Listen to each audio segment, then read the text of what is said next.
Hello दोस्तों, welcome to CGPSC ई ज्ञान।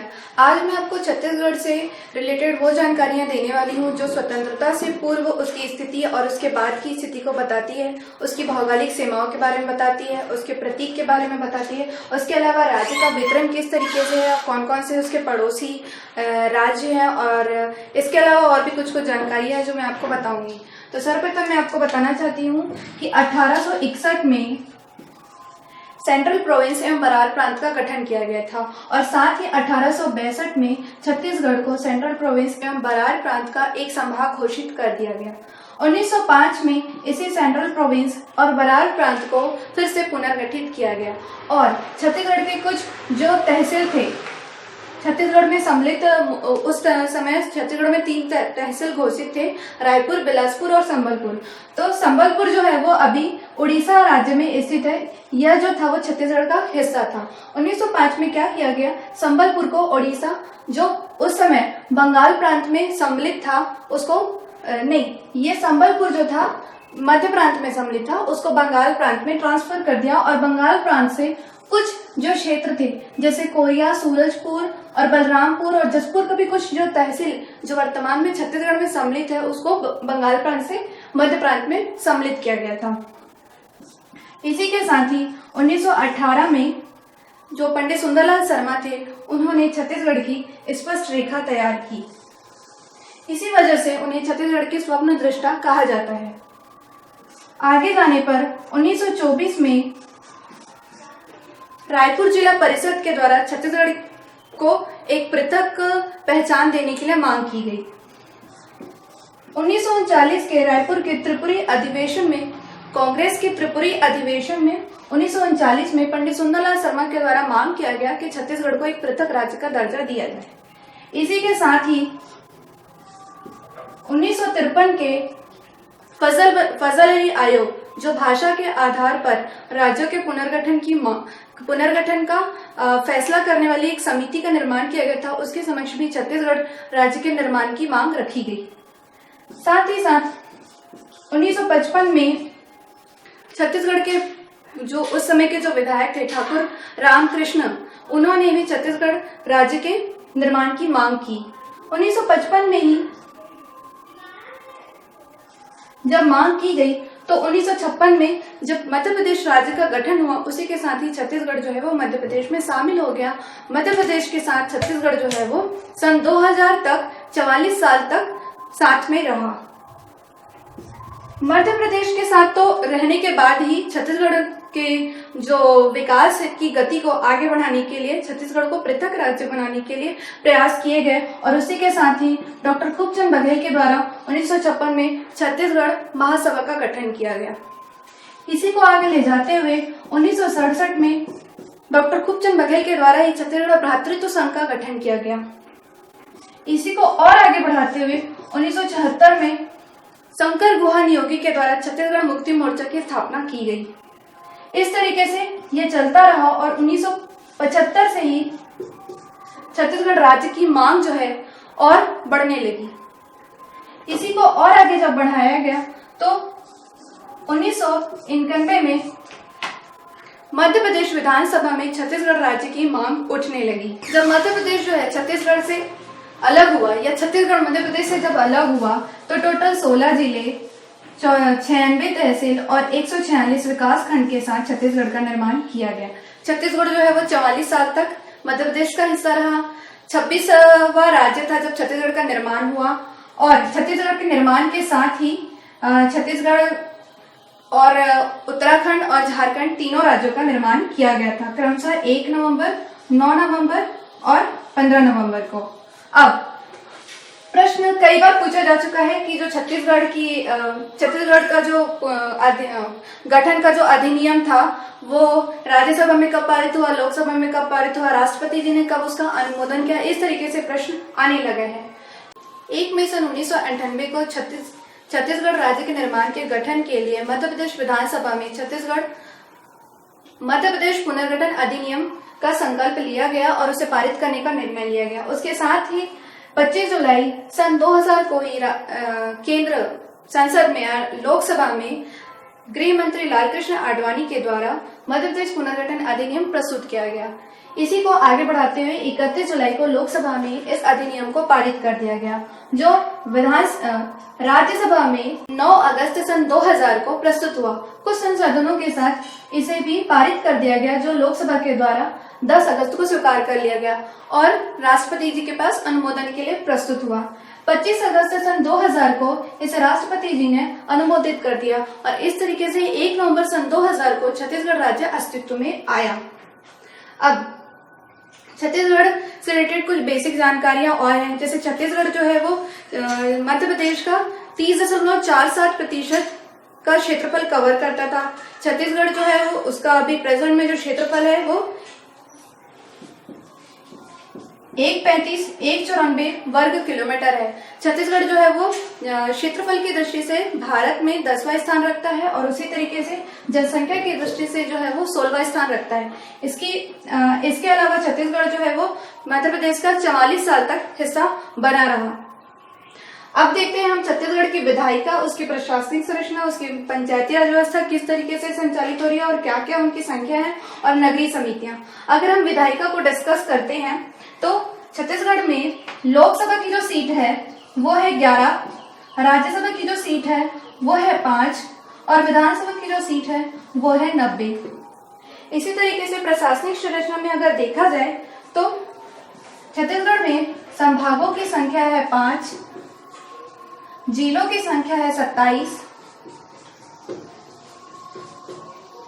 और अगर पंचायती राज व्यवस्था को देखा जाए तो छत्तीसगढ़ में जिला पंचायत की जो संख्या है वह है 27, जनपद पंचायत की जो संख्या है वह है 146 और ग्राम पंचायत की जो संख्या है वह है 10971 ग्राम।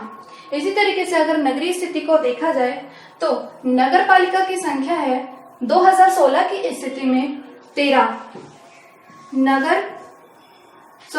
नगर निगम की जो संख्या है वो है 13, नगर पालिका की जो संख्या है वह है 44 और नगर पंचायत की जो संख्या है वो है 113।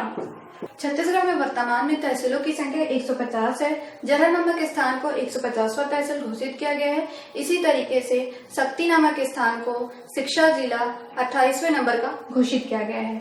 अब हम एक नजर देखते हैं राज्य के प्रतीक की ओर। राज्य का जो प्रतीक है वो इस तरीके से बना हुआ है, जिसमें 36 किले जो हैं वो एक परिधि पर निर्मित है।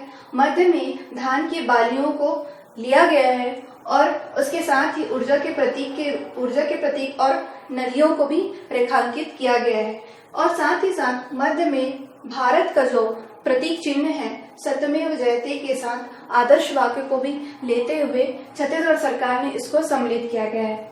अब ये देखते हैं कि इन सभी का क्या क्या अर्थ निकाला गया है। जो वृत्ताकार परिधि है छत्तीसगढ़ सरकार के लोगों में, वह उसके विकास को, उसकी संभावनाओं को, उसकी वृद्धि को प्रस्तुत करती है। हरे रंग में जो इस तरीके से किलो की स्थापना की गई है, यहाँ पर 36 किलो को इसमें ऐड किया गया है। प्राचीन काल में ऐसा साक्ष्य मिला है कि जो छत्तीसगढ़ था वो 36 किलो से मिलकर बना था और छत्तीसगढ़ 36 गढ़ों में विभाजित था। इसी वजह से इसको सम्मिलित किया गया है, जो हरे रंग के रूप में प्रदर्शित किया गया है छत्तीसगढ़ शासन के लोगों में, जो उसके संपन्नता को, उसके वन संसाधनों की बहुलता को प्रदर्शित करता है। इसी तरीके से धान की बालियों को भी छत्तीसगढ़ के लोगों में सम्मिलित किया गया है। इसका यही अर्थ है कि जो छत्तीसगढ़ है वहाँ पर धान का उत्पादन बहुत अधिक होता है। छत्तीसगढ़ को धान का कटोरा कहा जाता है, इसीलिए यह उसके धान की संपन्नता को प्रदर्शित करता है। चौथे नंबर पे विद्युत ऊर्जा के रूप में इस सिंबल को प्रदर्शित किया गया है, जो यहाँ पर ऊर्जा की अपार संभावनाओं को प्रदर्शित करता है।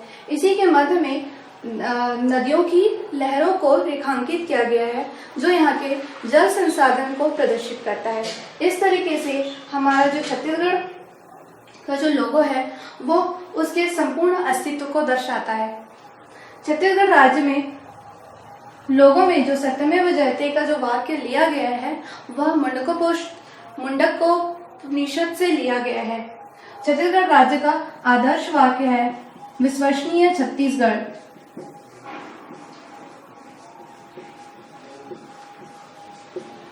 अब हम एक नजर राज्य के प्रमुख प्रतीकों पर डालते हैं। छत्तीसगढ़ के जो आप देख सकते हैं यहाँ पर छत्तीसगढ़ का जो राजकीय पशु है और राजकीय पक्षी है और वृक्ष है, ये सब मैंने इस तरीके से लिखा हुआ है। राजकीय पक्षी जो है वो पहाड़ी मैना को घोषित किया गया है। पहाड़ी मैना जो है मुख्य रूप से बस्तर संभाग में पाई जाने वाली अत्यंत सुंदर मैना की एक प्रजाति है, जिसको छत्तीसगढ़ में पाई जाने वाली यहाँ पर छत्तीसगढ़ का जो कांगेर घाटी राष्ट्रीय उद्यान है वहां पर इसको संरक्षित किया गया है।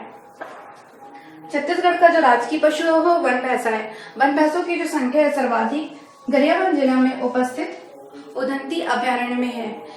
इसको राजकीय पशु घोषित किया गया है क्योंकि यह इसको एक अलग पहचान दिलाता है, राज्य को एक अलग पहचान दिलाता है ये। इसी प्रकार छत्तीसगढ़ के जो दक्षिण वाला क्षेत्र है वहां पर बस्तर संभाग में मुख्य रूप से साल वनों की अधिकता है। इसी वजह से छत्तीसगढ़ सरकार ने साल को एक राजकीय वृक्ष के रूप में चुना। इसी तरीके से छत्तीसगढ़ ने स्वयं की राजभाषा आयोग का गठन करके 28 नवंबर सन 2007 को छत्तीसगढ़ी बोली को राजभाषा का दर्जा दिया। छत्तीसगढ़ जो है वो देश की कुल छत्तीसगढ़ का जो कुल क्षेत्रफल है वो 1,135,194 वर्ग किलोमीटर है। छत्तीसगढ़ जो है वो देश के कुल क्षेत्रफल का 4.11 है। इसी तरीके से देश की कुल जनसंख्या का 2.11% जो है वो छत्तीसगढ़ में निवास करती है। इसी के साथ ही छत्तीसगढ़ जो है वो जनसंख्या के हिसाब से जो है वो 16वें नंबर में स्थान रखती है और क्षेत्रफल के हिसाब से 10वें नंबर में स्थान रखती है। छत्तीसगढ़ का अगर उत्तर से दक्षिण की ओर लंबाई देखेंगे तो वो है 700 किलोमीटर और पूर्व से पश्चिम की ओर अगर इसकी लंबाई देखते हैं तो वह है 435 किलोमीटर। इसी तरीके से अगर हम छत्तीसगढ़ का भौगोलिक विस्तार देखते हैं तो छत्तीसगढ़ जो है वो 1746 से 24/5 उत्तरी अक्षांश और 80/15 पूर्वी देशांतर से 84/24 पूर्वी देशांतर में फैला हुआ है। इस तरीके से छत्तीसगढ़ जो है वो सी हॉर्स की शेप लिया हुआ है। प्रश्न में पूछा भी गया है कि छत्तीसगढ़ का जो क्षेत्रफल का जो शेप है वो किस रूप में है, तो इस तरीके से आपको इस चीज को कैच करना है। अब देखते हैं हम छत्तीसगढ़ के पड़ोसी राज्य।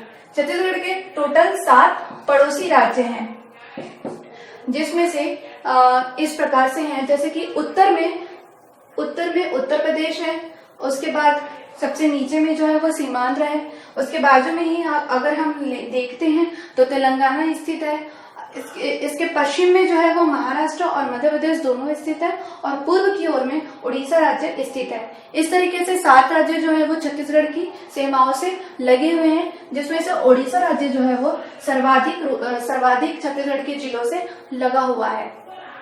ठीक है। इसी तरीके से अगर छत्तीसगढ़ का सबसे पूर्वी बिंदु अगर पूछा जाता है तो वो आ जाएगा जशपुर जिला और सबसे पश्चिमी बिंदु अगर पूछा जाता है तो वो आ जाएगा बीजापुर और सबसे उत्तर का जिला पूछा जाएगा अगर तो वो आ जाता है बलरामपुर और सबसे दक्षिण का अगर जिला पूछा जाएगा तो वो आ जाता है सुकमा। यदि प्रश्न में पूछा जाता है कि छत्तीसगढ़ का कौन सा जिला जो है वो सर्वाधिक राज्यों से जुड़ा हुआ है तो आपका आंसर होगा बलरामपुर, जो उत्तर प्रदेश, मध्य प्रदेश और इस तरफ झारखंड तीनों से जुड़ा हुआ है। इसी तरीके से सर्वाधिक जिलों से जुड़ा हुआ अगर राज्य पूछा जाता है तो आ जाता है आपका उड़ीसा। उड़ीसा जो है वो टोटल 9 जिलों से जुड़ा हुआ है छत्तीसगढ़ के। इसी तरीके से प्रश्न में कई बार पूछा जा चुका है कि छत्तीसगढ़ से कर्क रेखा किन किन जिलों से होकर के गुजरती है। छत्तीसगढ़ से कर्क रेखा कोरिया, सूरजपुर और बलरामपुर तीनों से होकर के गुजरती है। इसी तरीके से भारतीय मानक समय की जो रेखा है वह छत्तीसगढ़ के कुछ जिलों से होकर के गुजरती है। कोरिया है, सूरजपुर है, कोरबा है, जांजगीर चांपा, बलौदाबाजार, महासमुंद और गरियाबंद। इस तरीके से छत्तीसगढ़ की जो सीमाएं हैं वो तय की गई है। यदि प्रश्न में पूछा जाता है कि कौन सा जिला का क्षेत्रफल सबसे कम है जो दूसरे राज्य से लगा हुआ है तो उसका आंसर होगा धमतरी। धमतरी जिला जो है वो उड़ीसा से जुड़ा हुआ है और सबसे कम क्षेत्रफल में यहाँ पर जुड़ा हुआ है ये। इसी तरीके से उसी तरीके से अगर ये पूछा जाए कि भारतीय मानक समय रेखा और कर्क रेखा एक दूसरे को कहाँ पर काटती है, तो उसका आंसर होगा कोरिया। कोरिया जिले में जो है वो एक दूसरे को काटती है।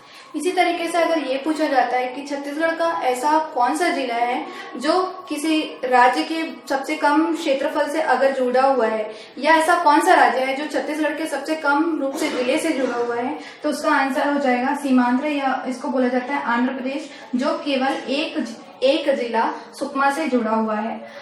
अब अगर हम गौर करें तो छत्तीसगढ़ के टोटल 18 जिले जो है वो किसी न किसी राज्य को छूते हैं, परंतु छत्तीसगढ़ के जो 9 जिले हैं वो भू आविष्ठित हैं, अर्थात किसी भी जिला को नहीं छूते हैं, किसी भी राज्य को नहीं छूते हैं। इसका एक एग्जाम्पल मैं नीचे से शुरू करूंगी। सबसे पहले हम देखते हैं दंतेवाड़ा, यह भी एक भू आविष्ठित जिला है। उसके अलावा आ जाता है आपका बालोद, फिर आता है आपका दुर्ग, रायपुर, बेमेतरा, बलौदाबाजार, जांजगीर चांपा, कोरबा और सरगुजा। इस तरह से 9 जिले जो है वो भू आविष्ठित है। यह भी प्रश्न में पूछा गया है।